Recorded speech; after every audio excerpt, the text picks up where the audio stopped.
virtual members from the East Coast, from Pennsylvania. Hello, Anne. From Vancouver. Hi, Annie Ree. Hi, Annie Q. Thank you for being here.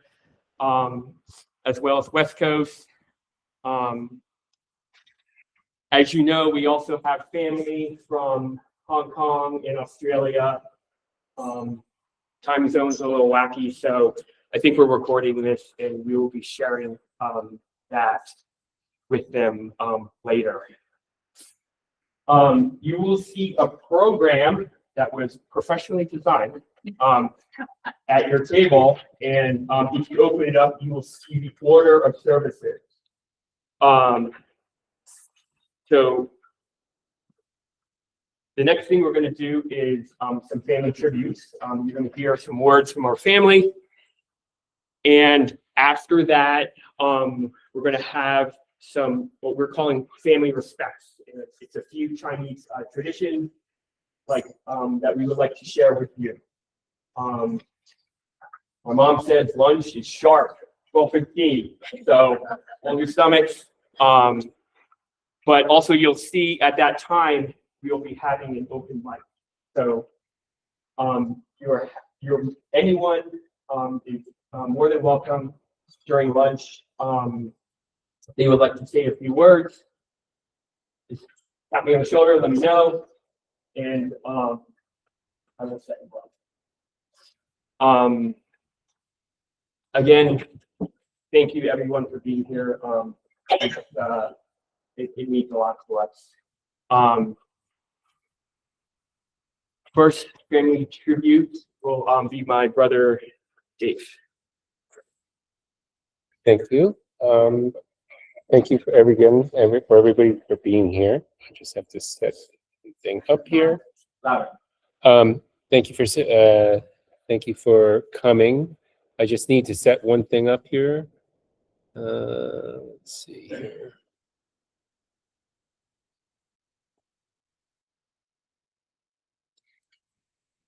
All right.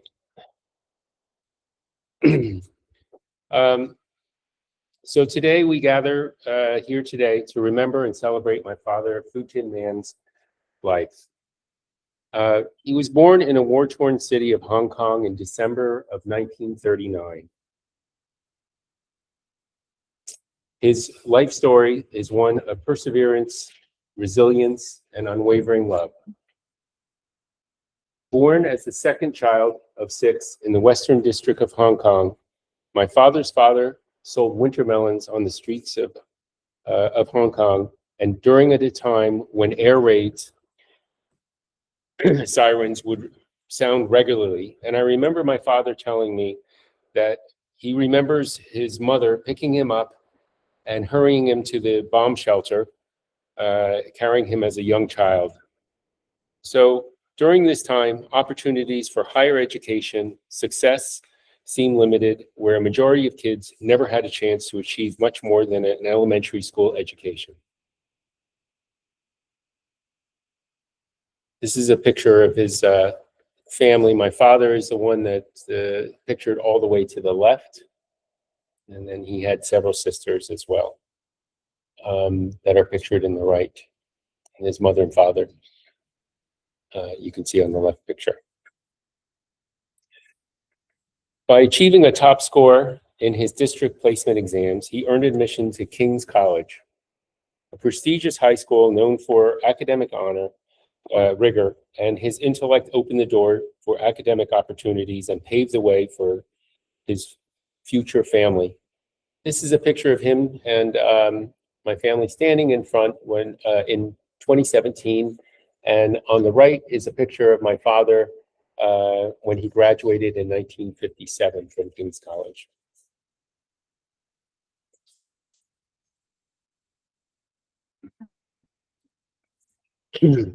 Upon graduating from King's College, he later gained acceptance to University of British Columbia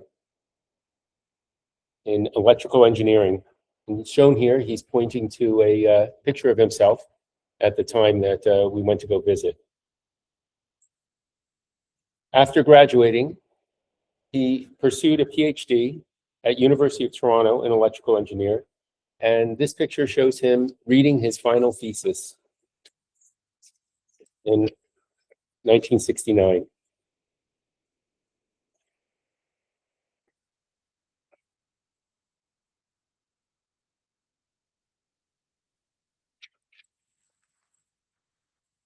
He later, in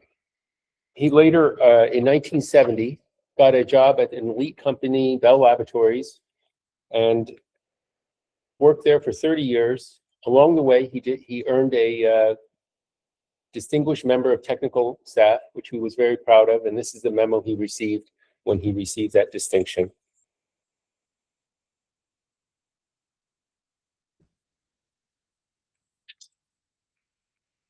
Along the way, he found his lifelong partner, my mother, Susan, and he married in 1964. He lived the American dream, raised 3 children, and created a life filled of love, hope, and achievement. This rags to riches story is not unique, as many amazing immigrants have stepped up from war-torn countries, found a way to achieve success in a foreign land. But what I find inspiring are the lessons that he passed on to his kids and grandchildren. These lessons are rooted in kindness, grace, grit, and unwavering commitment to family. Many years ago, my mother received a big promotion, achieving success in her sprouting career in artificial intelligence. During the celebration gathering, my father was beaming with pride and entertained us with a David Letterman-style top 10 list of things that would change after Susan achieved this milestone. So in the same vein, I have generated a list of top 10 lessons that I have learned from my father. Lesson number 10. Make a fashion statement. So every Christmas, he would sport these absolutely hideous red plaid pants. The family would always chuckle. But it turns out he got the last laugh when ugly sweater day became a thing and was in vogue as a new Christmas trend. Lesson number 9, appreciate art. His Chinese calligraphy skills would impress traditional Chinese scholars. He appreciated his appreciation for poetry gave him insight into making meaningful and beautiful names for his children and grandchildren. And even his signature hinted at a unique and creative soul that may have been suppressed by the need to aim for a more pragmatic career. Lesson number 8, don't be wasteful. Being raised without abundance was reflected in his habits. He would meticulously unwrap his Christmas presents and save the paper for recycling. He would never leave a room unoccupied with the light on.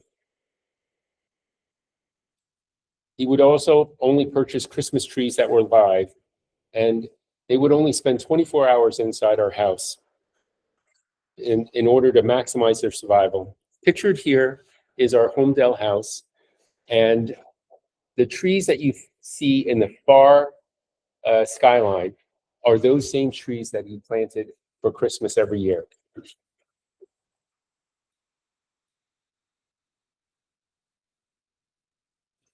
Lesson number 7, express yourself with eloquence and wit.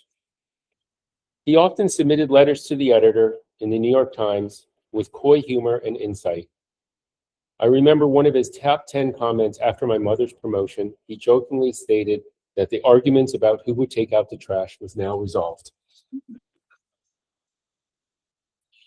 There's also there's a memorabilia table where he has created an album of all of these letters to the editors. So feel free to peruse that at some point.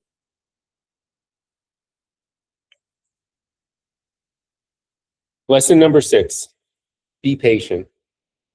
My father was extremely patient. This allowed him to become a baby whisperer. Frequently, he would calm the most cranky grandchild, even when all parental efforts failed.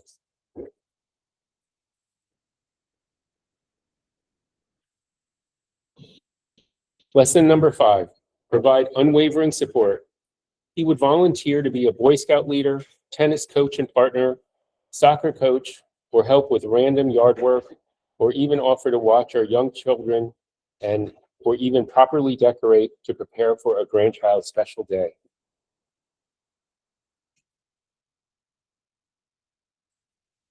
Lesson number 4, be selfless. He valued family future above all else. He drove all his old cars to the junkyard, sacrificed years of material and luxury possessions to fund his children's education. In fact, the sweater that I am now wearing, I think, is the only item that I know that he ever wanted to purchase for himself. Lesson number 3, be devoted. During his courtship with my mother, he wrote a briefcase full of devoted and loving letters. The rediscovery of these letters in the past year became a highlight and treasured activity for my father, who spent hours rereading and experiencing memories. This also led to long discussions with my mother about who loved who more first.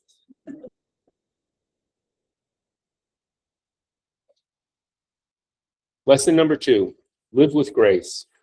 In the final weeks of his life, he was frequently heard saying, "I'm not afraid to die. I want you to have a good life.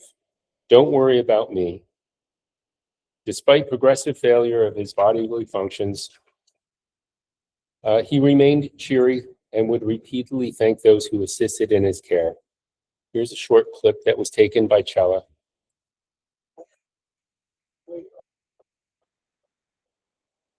Not sure if this is going to work. I really appreciate you here. So stay well. I'm thinking about you. I'm missing you. So I'm lucky that to see you here. And so when you're away on your own, stay well, take care of yourself, take care of each other. So meet you. Hi. Lesson number 1, live your life with grit and determination. Many years ago, my father convinced my 11-year-old self that doing a 50-mile bike ride for a charity and raising money was a simple task of perseverance and mindset. So without a premeditated training plan, we embarked on the 50-mile journey. With his continued encouragement, he demonstrated how to convert a seemingly impossible task to completion. It is with this mindset that my father approached gym workouts and his tennis matches. Many of my father's opponents on the tennis court would be bewildered after losing a 3-set match.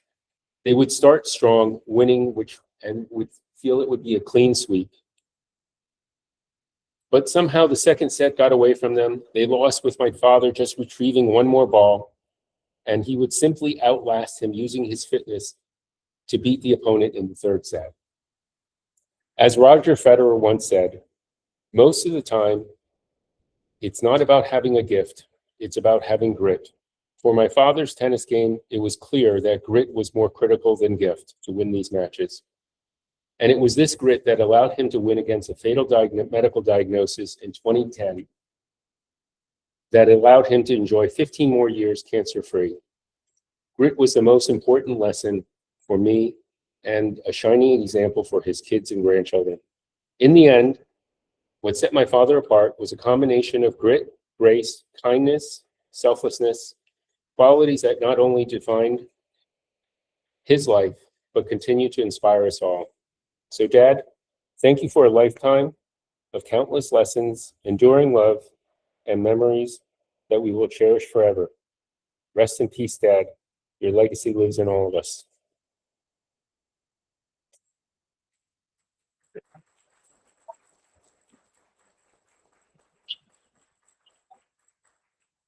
Good job. Thank you, Dick. Great.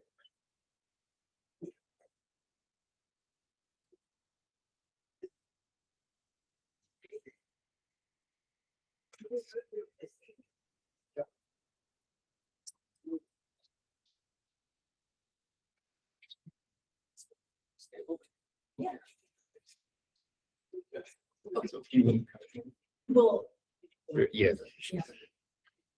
So Okay. This will be the next one. right. There's my sister. Hi, good morning, and thank you everyone for coming. He would have been so gratified to see so many wonderful friends, family here, and many. Sorry. Thank you for coming, and he would have been so gratified to see so many wonderful family, friends, long-term friends here. It's very, very special for him and for all of us. So naturally, this has been a time of reflection for me, how my father impacted my life. Very, very daunting. Where do I begin? How do you even describe how a parent has affected you, impacted you? But I think I've been able to consolidate it into 3 general areas. Now, as my brother Dave was talking about, one of his most enduring characteristics was perseverance and grit. And how did he teach me this? Well, when I look back, the majority of the time I really spent one-on-one with my dad was on the tennis court. So sometime around the age of 7 or 8, he got this idea to take me out onto the tennis court and to try to teach me how to play. Now, in retrospect, this was somewhat revolutionary of itself. This was back in the 1970s. There were not many opportunities for girls to play sports in the 1970s. In fact, when he was coaching soccer, it was about 90% boys, and there were a few random girls on the team because there was no soccer teams for girls, which is like almost unheard of now. So somehow he got into his mind that I am a girl, but I'm going to teach her. I'm going to teach her how to play a sport. So he took me out there and just started hand tossing balls to me. And classically, okay, stand there sideways, hold your racket back, try to hit it. This probably took months. Oh my God, it takes months to develop the hand-eye coordination, the footwork, the skills to get to the point where you can reliably rally back and forth with someone. I remember watching in amazement when my son was learning how to play tennis, that they had all these fancy drills now, these drills to build your hand-eye coordination, and whoop, you could pick it up so much faster. But this again speaks to his persistence, his perseverance, his patience, that, all right, we're going to go out there and I'm going to throw you a million balls, and eventually you will learn how to play tennis.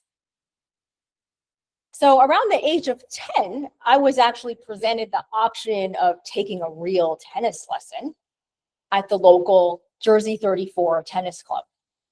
And turns out, he actually taught me pretty well. The professional coaches were actually pretty impressed with how hard I could hit the ball, with my swing. The only thing they wanted me to change was that instead of having 2 hands on the racket for both sides, that I take one hand off and hit my forehand with one hand. So I progressed and I took years, tennis lessons. I eventually played on my high school team. I had my group of tennis friends that I would play with on the weekends. Of course, had my teammates. But there was always time to play with Dad. Now, over the years, I became like your classic baseliner kind of tennis player. So I would stand at the back of the court. I would swing as hard as I could at the ball. And at the level that I was playing at, I could do okay. I could hit the ball stronger than my opponent. I could dictate the point. I could make my opponent run around the court, hit the ball out of their reach, hit the ball behind them. But in many ways, Dad was my toughest opponent. And this is someone who never took a tennis lesson in his life. My understanding was that he was a pretty avid ping pong player growing up. And absolutely, there is some translation between different racket sports. But he basically took up tennis the way he played ping pong, the way he held the racket, was somewhat unconventional. And to be fair, you sacrifice a lot of accuracy and power by playing the way he did. But he had unflappable concentration, competitiveness, endurance, grit. He would run down everything. So when my father played tennis, it was a tremendous challenge. The way, normally, when you're playing tennis, you can tell how your opponent swings, the sound the ball makes coming off the racket. You can tell how fast it's coming. You can tell what the spin is on the ball. You can tell what direction the ball is going to go. With my father, all those rules went out the window. So with his somewhat unconventional swing, kind of a shoveling motion, if you will, there were a lot of mishits. Meaning, like, he wasn't really always hitting the ball in the center of the racket. So the ball would kind of shoot off at all these different angles. It was very hard to judge what speed the ball was coming. And there were all kinds of weird spins on the ball. There would be backspin. The ball hits the ground and starts spinning backwards towards the net. There would be slice. The ball hits the ground and skids off to the side. There would be flat balls. The ball hit the ground and would go very low. That is the perfect way to disrupt someone who is a baseliner. It takes away your rhythm. It takes away your timing. It takes away your footwork. I would be lunging all over the court because I totally misjudged where the ball was going to be or how fast it was coming. I would be having to take a lot of extra steps to try to adjust my footwork. I would be totally out of position. I could not get my feet in the right position to hit the ball. So when my father and I would play tennis, it was a battle. It would be 2 plus 2.5 hours in the hot, humid New Jersey weather of just battle. And maybe if you were lucky, you got one water break. But he had no problem battling out there. And there was this quote, I think it was alluded to, you know, he would play against other people too. And his opponents would say, he has no serve. He has no volley. He has no forehand. He has no backhand. But he's the tennis wall. He just used his grit and competitive spirit to run down everything. And it's like, I'm going to do everything I can to get this ball back.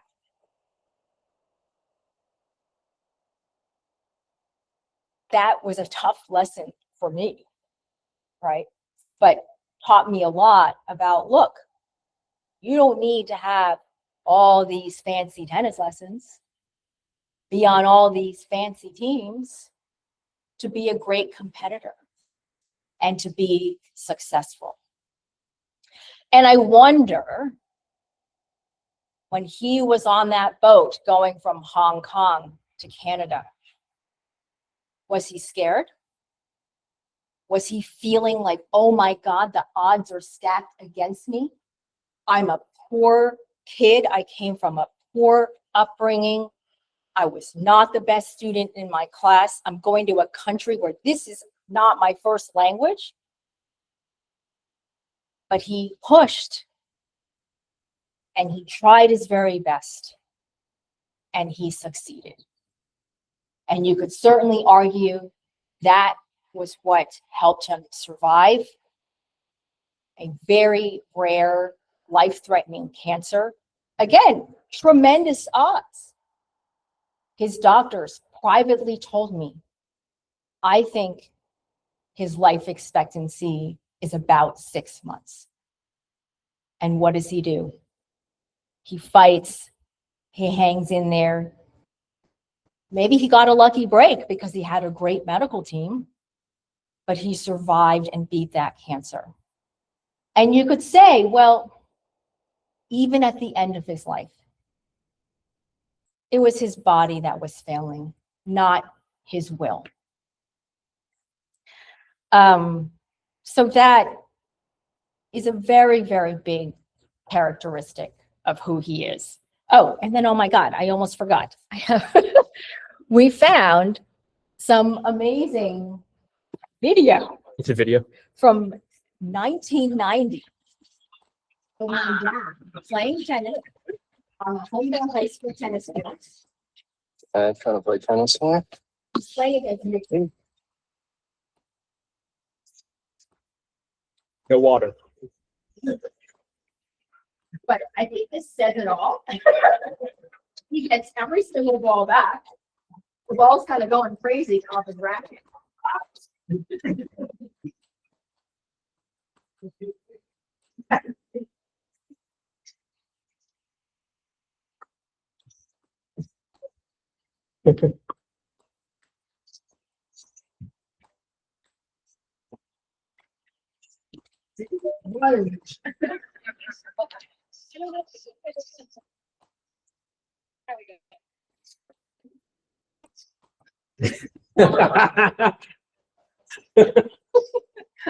Does the job.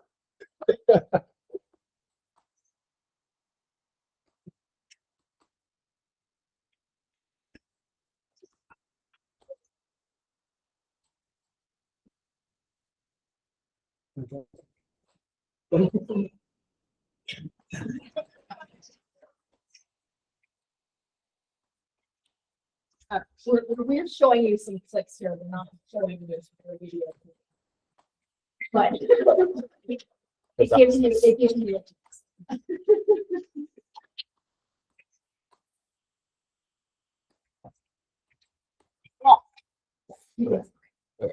All right.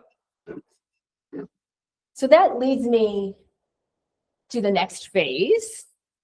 Let's just say Dad and I shared a lot of very particular traits or idiosyncrasies.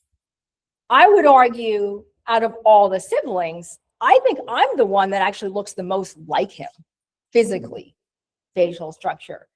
But we also shared these traits of discipline, bordering on obsessiveness, shall we say. So Dad and I were very, very into fitness. Maybe that's something I learned from him. As we already discussed, the hours on the tennis court. And after he retired, it became even a greater part of his life. He would spend hours on the tennis court, and then go to the gym for an hour. I'd be willing to bet a lot of money that he didn't change his gym routine for years. He probably did the same exercises and the same cardio for years. That was just him. For my part, I ran track in high school, which to do a sport like that does require some level of obsessiveness, certainly willingness to put up with a lot of pain. So, and to this day, I still do exercise every day. But you could say some of these traits, this discipline trait, started even earlier. So when I was 9 years old, I was taught how to do the laundry. And something exploded in my brain that, oh my God, this is the best thing ever. So ever since I was 9 years old, I did the laundry for the entire house. I did it every week. Sunday was my laundry day. And then when the weather was nice, spring, summer, I would hang the laundry on the clothesline outside. So I would go out there and I'd hang things and I put the little clothespin on, and then I hang the next thing and put a little clothespin on. And for a while I was too short to reach the clothesline, so I dragged out a picnic bench and I would stand up on the bench, hang the laundry. I was not a normal child, obviously. But Sunday was also mow the lawn day. Oh my gosh. My father loved to mow the lawn. So when we lived in Homedale, we had a whole acre of land, which must have been gigantic for someone who grew up in Hong Kong, one of the most densely populated cities in the world. And wow, he loved it. So he had a riding mower, and he would go in perfect rows, back and forth, cover the whole lawn. And he had the hand mower, so he could do the trimming around the trees or the areas that were not as accessible. So while I was out there hanging the laundry, my dad was out there mowing the lawn. This was how we spent every Sunday for years. And then I found out that after my parents moved to Mechanicsburg, after they retired, my father would mow the lawn twice a week. And then he would mow the lawn in one direction one day, and then he would mow it in a different direction the next day. Oh my gosh. But that, I certainly see that in myself. There is some level of this kind of obsessiveness. You could argue kind of about mundane things, but there is this feeling of, look, I want to do a good job and I want to be dedicated, and it's got to be done. So I'm going to do my best with it. So that is another shared thing, or another big impactful thing I saw with my dad. The last thing, like with any parent, is love. Now, my father was a man of few words.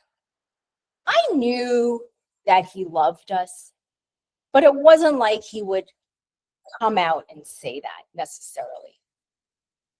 But I really got to see that side of himself with the grandchildren. So this is my son.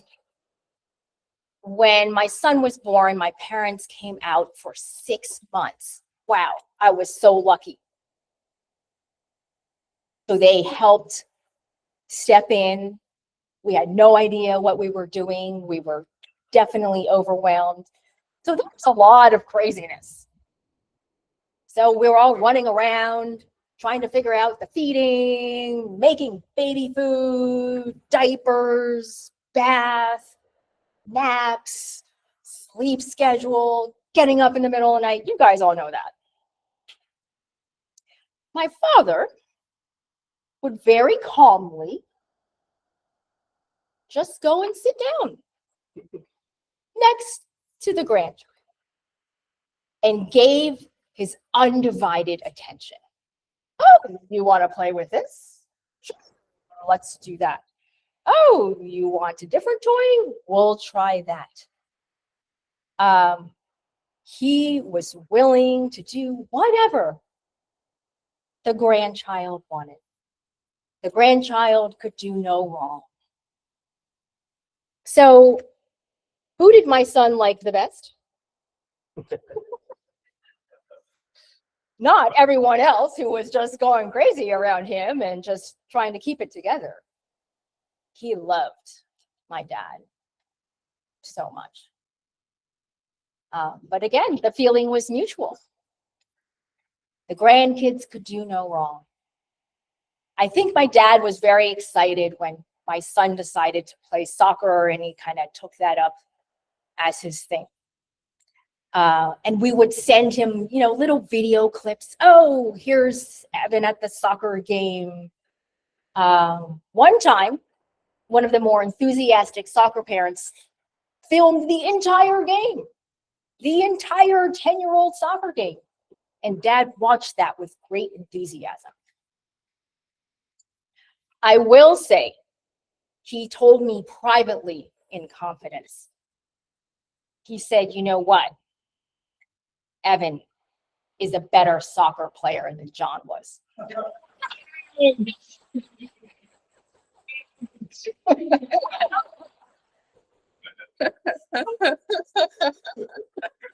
Ouch. I'm going to change my speech now.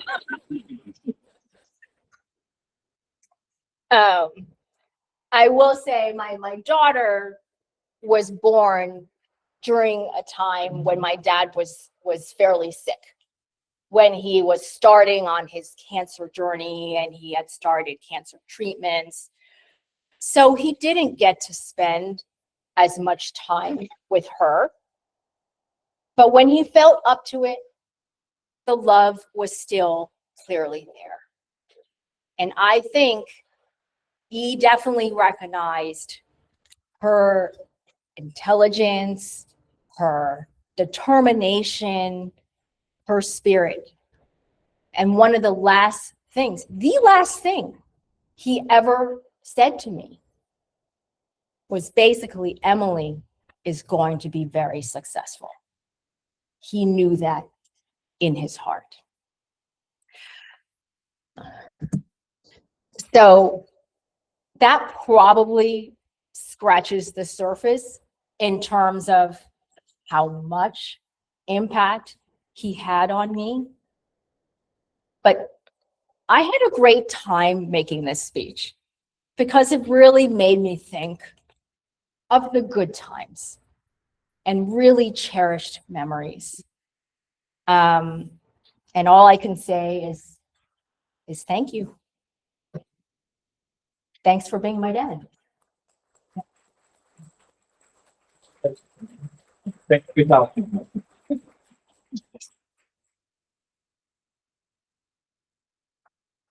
Are you ready? Or? Oh.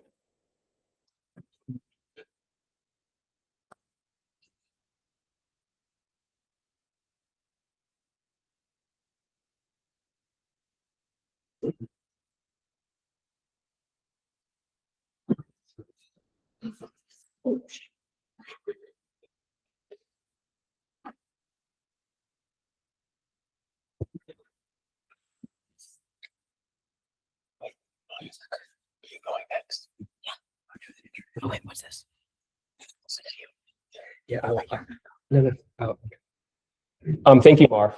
That was very amazing. Our next speaker is my man.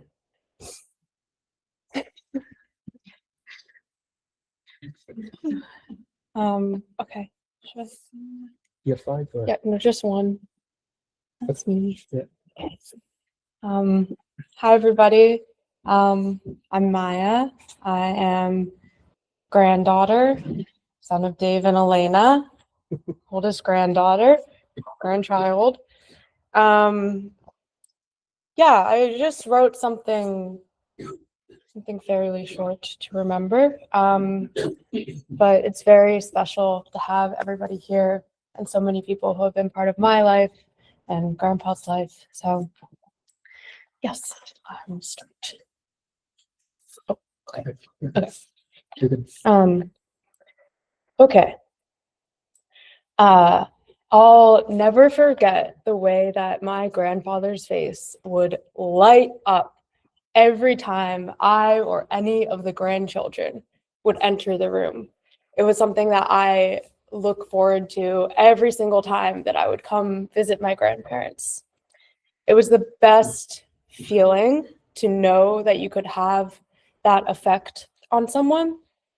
To have love radiate through his smile every time that we had the chance to spend time together. I feel very lucky that I had a lot of time with my grandfather. From my grandparents moving to Mechanicsburg, Pennsylvania, where I and Chella grew up. They lived around the corner from us, and we would get to see them very often. My grandmother always says that they had cable and my parents didn't have cable, so they would entice us to come to their house. And then my grandmother would let us eat snacks in the bed while we watched cable, which was it was very exciting. And I also had the chance to spend a lot of time with them when they moved to Cupertino. I spent one summer just fully living with them while I was interning during college in the Bay Area, which was very fun. My grandmother would make me 24 bao buns for breakfast, just me.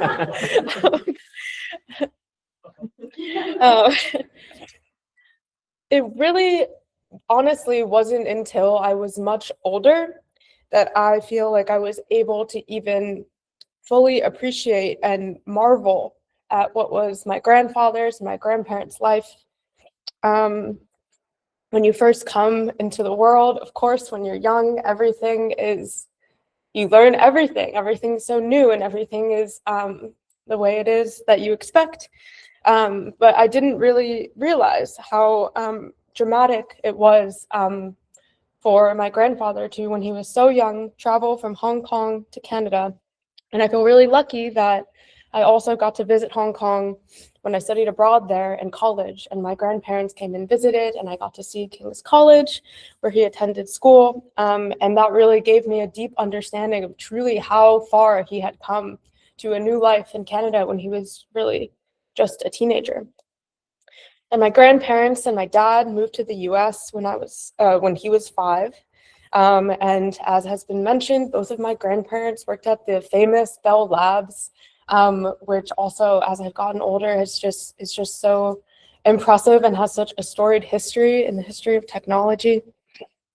Their stories very much cemented into mine before mine was written, but I really took a lot of the amazement of what this life story was for granted when I was younger. And I think now that I'm older, I really understand how incredible it was. But I always felt that my grandfather never took anything for granted.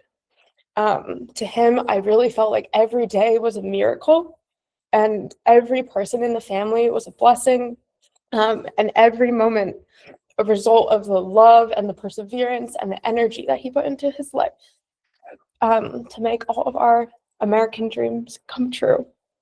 I was very lucky to have him at both my undergraduate graduation and my graduate school graduation.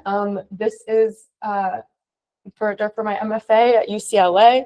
He wore a hat that said "Grandpa" on it at the graduation, and it's hard to see in this photo, but on the brim of the hat, it is hand signed by all of the grandchildren.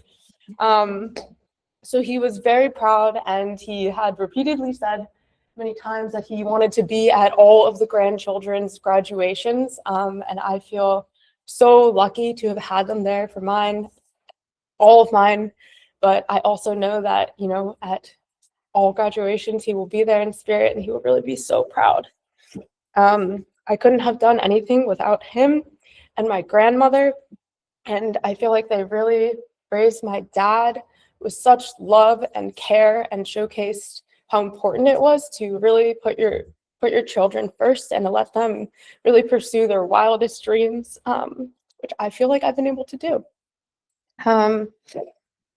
Grandpa always let him know how we made him proud, and I hope that he knows how proud that he made us too. For fighting for his life, loving with his whole heart, and always looking out for others. He would always fill everyone's teacup at the dim sum table before his own. At my bat mitzvah, which was now 16 years ago, he read a poem at the synagogue, which I think, just exemplifies how totally open and embracing he was of the mixing of cultures in my family. And I think, for me and Chella pursuing our lives and, kind of having these many different interests, he was always so supportive and open-minded about both of us, which I think is maybe even, unusual for someone who came from such a different background. But at my bat mitzvah, he read a Chinese poem that loosely translates to the Golden Gown. And so I would like to read it to you now, but I'll read it in English in his memory. Okay. And I'm going to just read out of this book of Tong poems. Okay. The gold-threaded gown. I urge you, cherish not the gold-threaded gown. Cherish instead the days while you're young. When flowers are in bloom, pick them while you may. Wait not, lest no flowers, but only bare twigs can be found.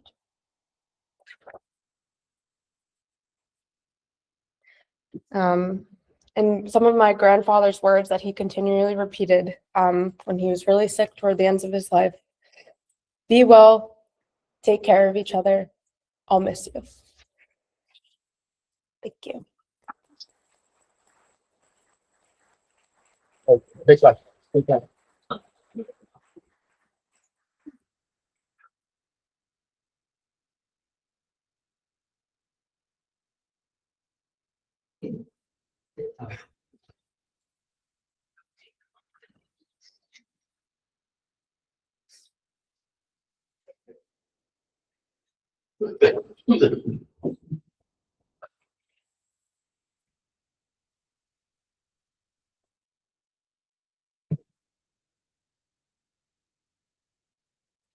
Thank you, Maya. Our next speaker is Chella May. Okay. Hello, everyone. Thank you so much for being here. My grandpa was very, very special to me, and I decided to, in a way, speak directly to him to begin. Dear Grandpa, I figured I'd write you a letter because I'm reading all of yours that you left me with.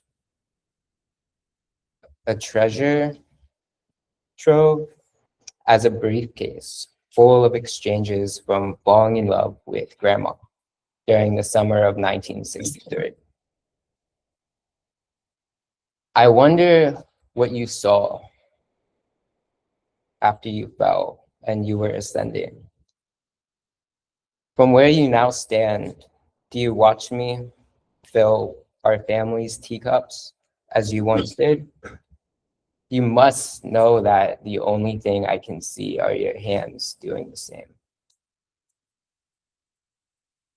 In those last moments, could you feel mine on yours? I have so many questions. Clearly, I always do. But I'm grateful to have asked you most of them. Unsurprisingly, I'm not sure how to write this. We're not taught how to say goodbye.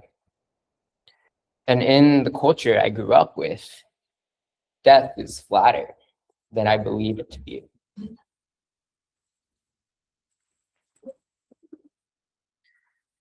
These aren't my last words to you, but they are some. I'm sorry that you never accomplished your goal of attending the graduation of each of your 8 grandchildren. You almost made it. And in your defense, there were a lot of us. And it's okay. This was never needed to prove your love. The first goal you had in life was enough evidence to support the people you love, your family. And at that time and place, that meant studying, prioritizing your education. And he did, paving the way for our family to survive and thrive. Within your devotion to love, you found more of it. Spending your days playing soccer in the streets, eating winter melon soup, and swimming in rivers that may or may not have contributed to your deafness later in life. And once in Canada, you fell in love after meeting Grandma, creating the very story I'm catching up on today. And that's a blessing to continue to discover who you are from what you've left us with. It's clear that your early relationship wasn't smooth, but it was real. Learning what love is at 18, your goal continued to be one of selflessness, morphing with grandmas. It was never spoken, but it was embodied. The two of you sacrifice for your 3 children and each other. And although rare in conservative culture around you, you continuously chose to be a man of love, not complacency. You built close relationships with your children, your grandchildren. You supported grandma when she desired to go back to work and took care of the kids yourself. You were there for the soccer games, not just to watch, but to coach. You pat your children and grandchildren on the head, often a bit too hard for our small frames. You mowed the lawn until it was perfect. And you always made sure, as everyone mentioned before me, that everyone else's cup was full.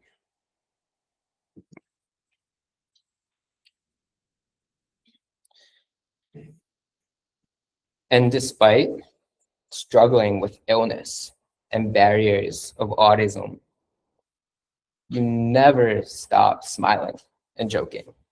Your laugh is always one that will ring warmly through my memories. I remember you in the red plaid pants on Christmas that my dad mentioned, and some kind of baseball cap, usually representing the schools of the grandchildren that we went to, the events that we were a part of, or the medical facilities that supported him. My grandfather's last verbal words were ones of gratitude towards every person who cared for him. And his last written ones asked God to prioritize caring for those who needed it over himself. My grandfather understood the complexity of life, and at the same time, how simple it all actually was. He believed in karma, and he loved.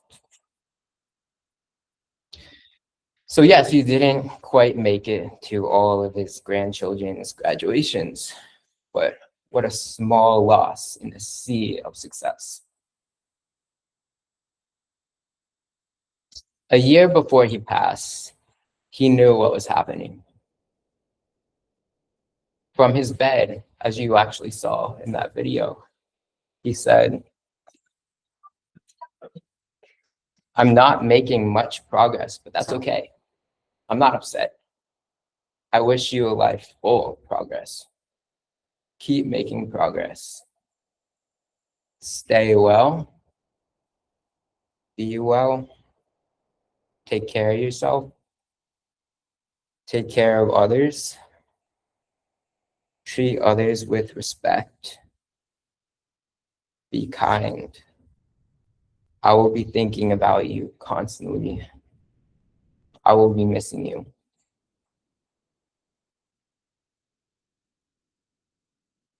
I strive to carry the best of him forward, to be guided by the words he chose to leave me with, to take care of my family,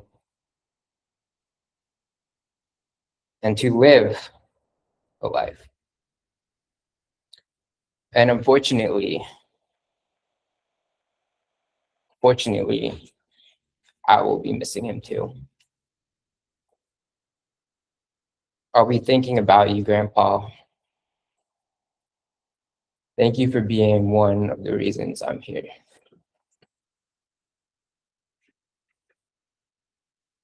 Now, my grandma asked me to speak about their relationship, as I've spent the past few years documenting them both together and separately through video and interviews. My grandma and I went for a walk by the reservoir following his passing, and I was trying to do my best to gather all the information for this moment. What makes a perfect relationship? She found herself asking. We recalled how oppositional my grandfather's interests were with hers. His love of movement versus her desire to snuggle in a corner and read. The strength of the relationship, she determined, stemmed from how seriously they both took the connection and the desire to center each other and their happiness. Within that, it wasn't difficult to be faithful to one another.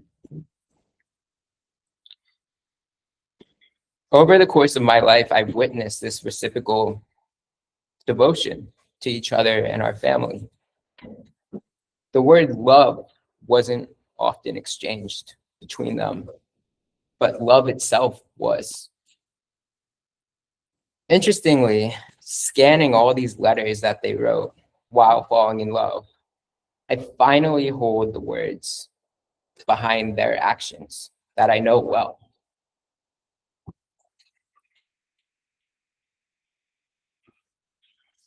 His love for you, Grandma, has always been clear. From Fu Tin to you, through the letters I've been scanning, I've compiled something he has written himself to remind you of this. He loves you so, Grandma. My dearest, darling Sue, I miss your kisses, your hugs, and your caresses. This is the first time that I suffer from the taste of departure. And this is the first time I really miss a person. By the way, don't push yourself too hard.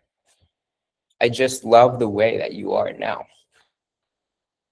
No matter how you look, I love the same dear Susan Lee, who loves me more than ever.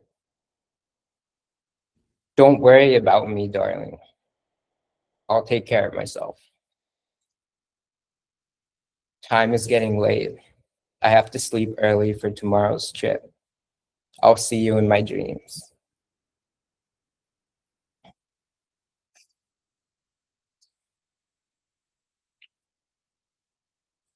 Take care of yourself and try to enjoy yourself. With love, man. Love you, Grandma.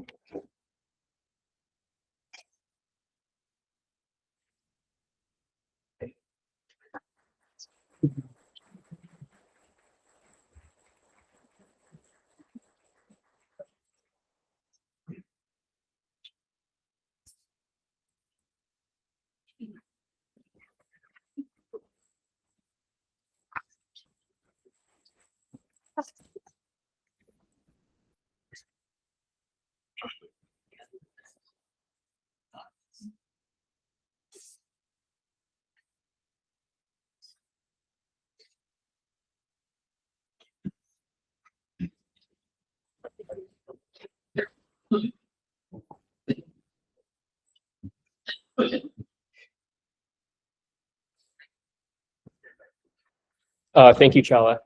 I will be doing the last family tribute.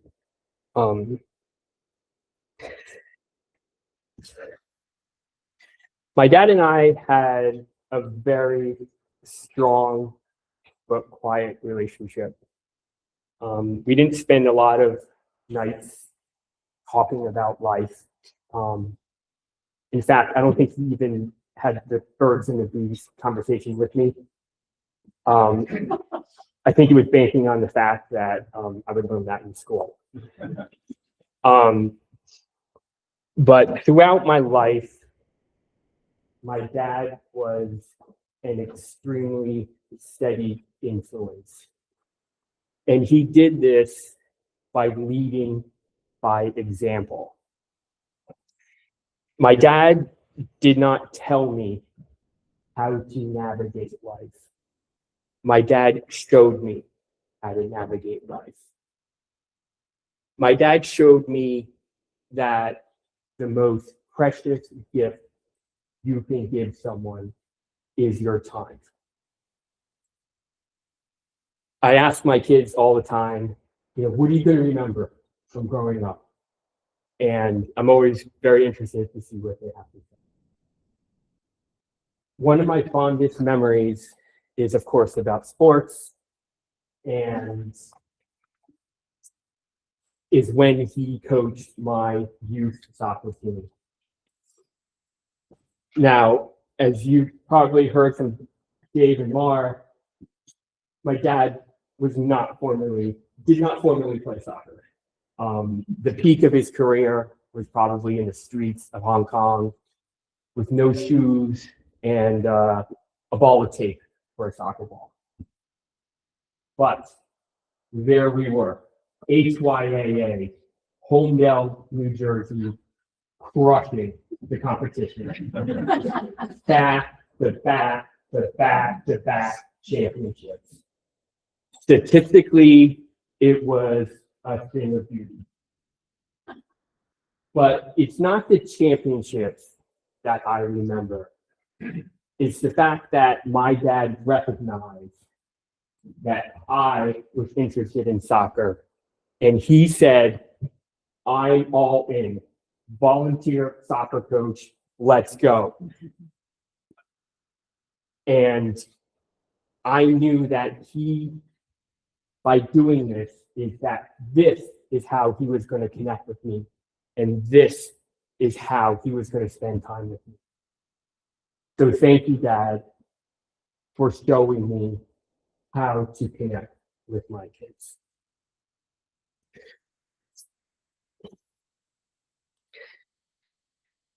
My dad was the ultimate DIY.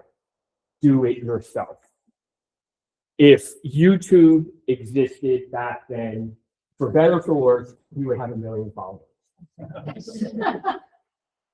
My dad was frugal, but I think that was more about not passing up the opportunity to build some random thing in the garage with the leftover crap we had in the backyard. Growing up, for some reason, we took multiple road trips to Florida. Brutal drive. And I think everyone knew it. Me and my sister knew it. My dad knew it. So what my dad did was he built a table that he put in the back seat of the car. And this is before iPhones and iPads. And he did that, I think, so we could do arts and crafts all the way to Florida. But it was a thing of beauty.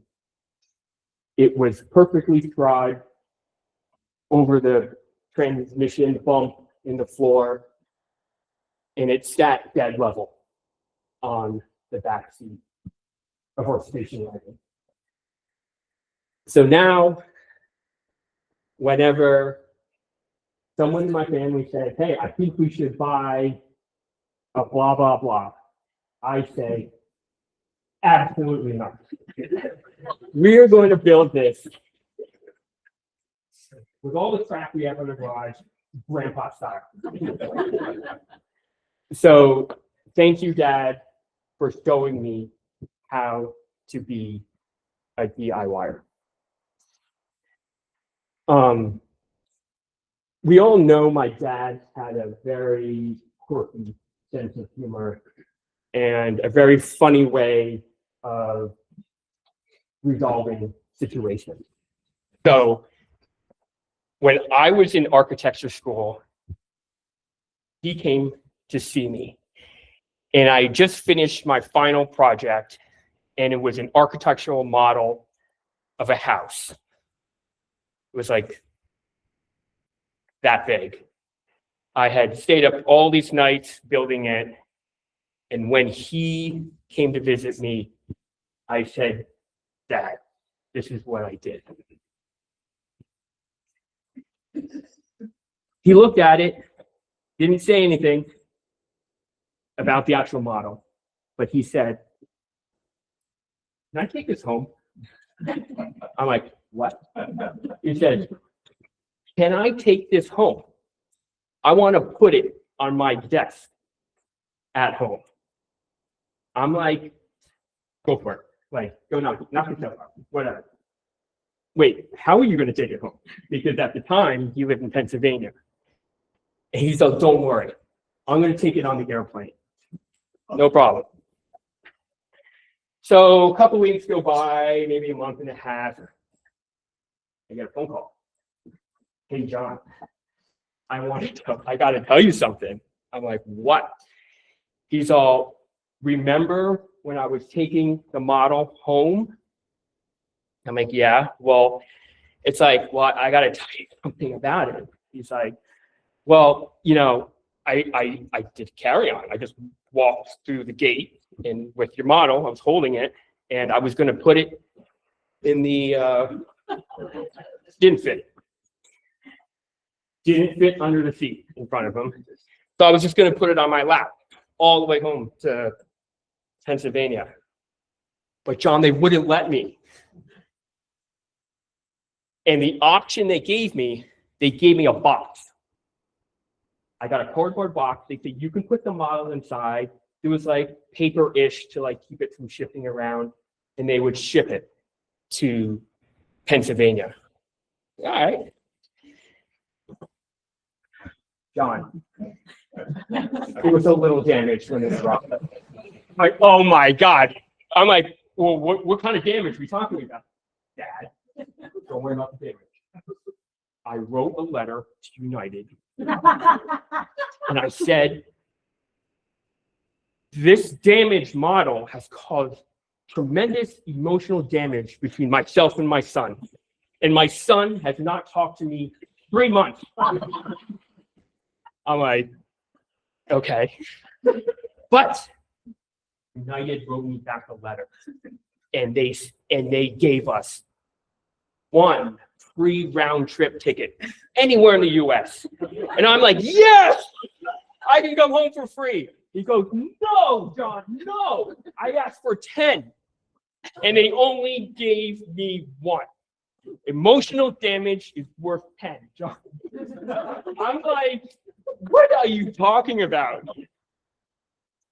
So, what did I learn from this situation? A, don't take your model on a plane. And B, have fun with life, because that's what my dad did.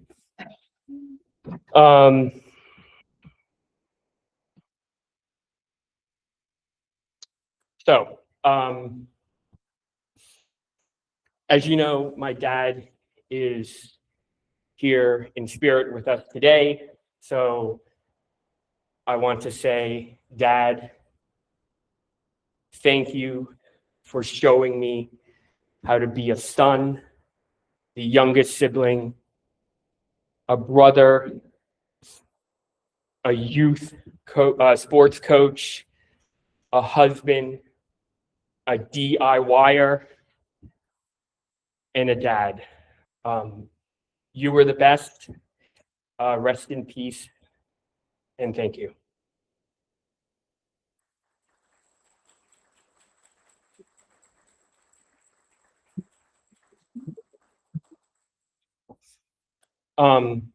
Read. Where's we do? Good. Okay. Let's get a little bit more light. And so what we're going to do is we're going to do. Do we have the envelopes?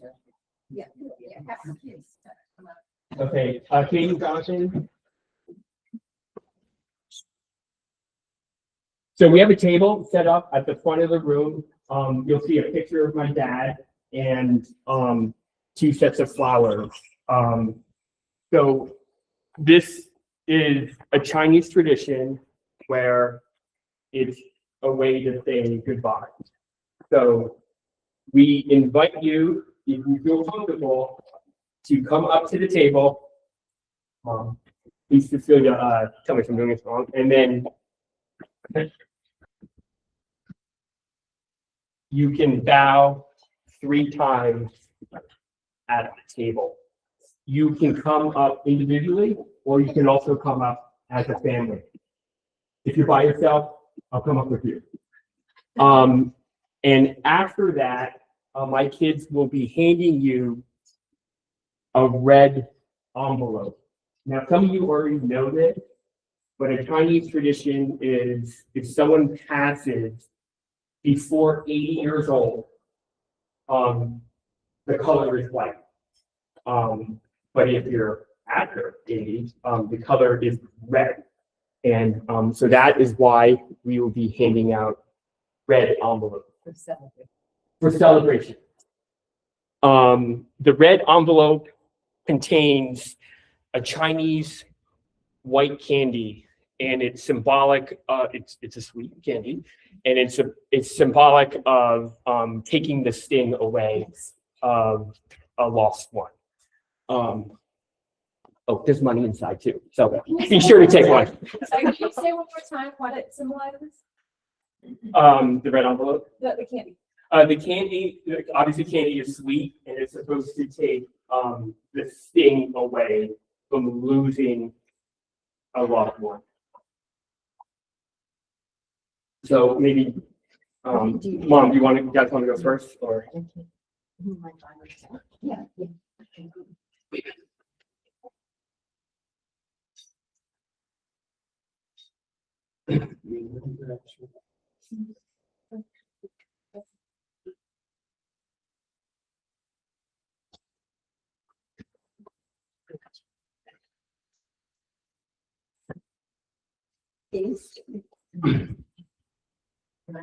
You can go up as a group if you want.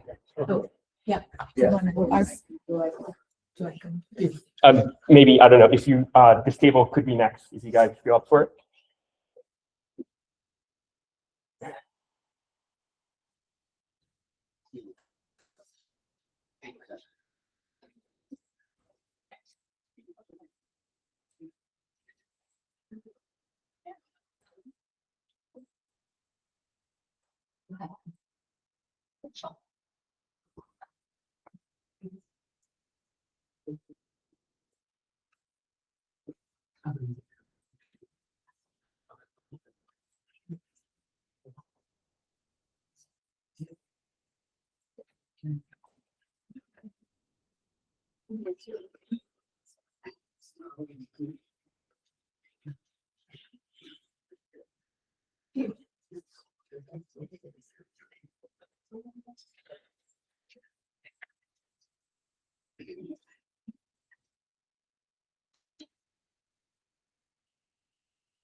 Thank you so much.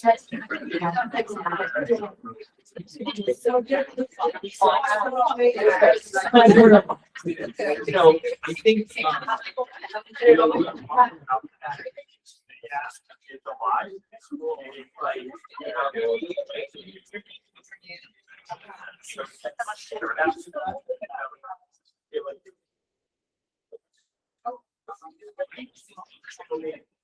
happen. I heard that you're like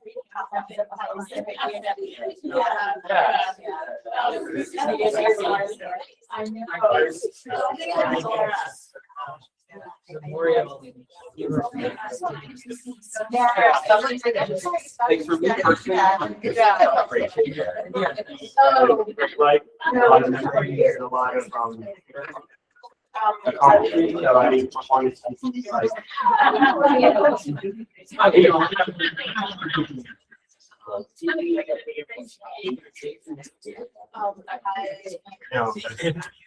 but thank you so much. I'm not saying, oh wow, this is really good.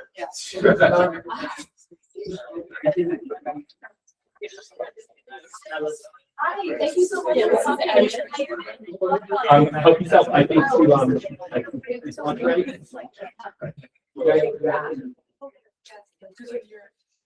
Whenever you guys are ready.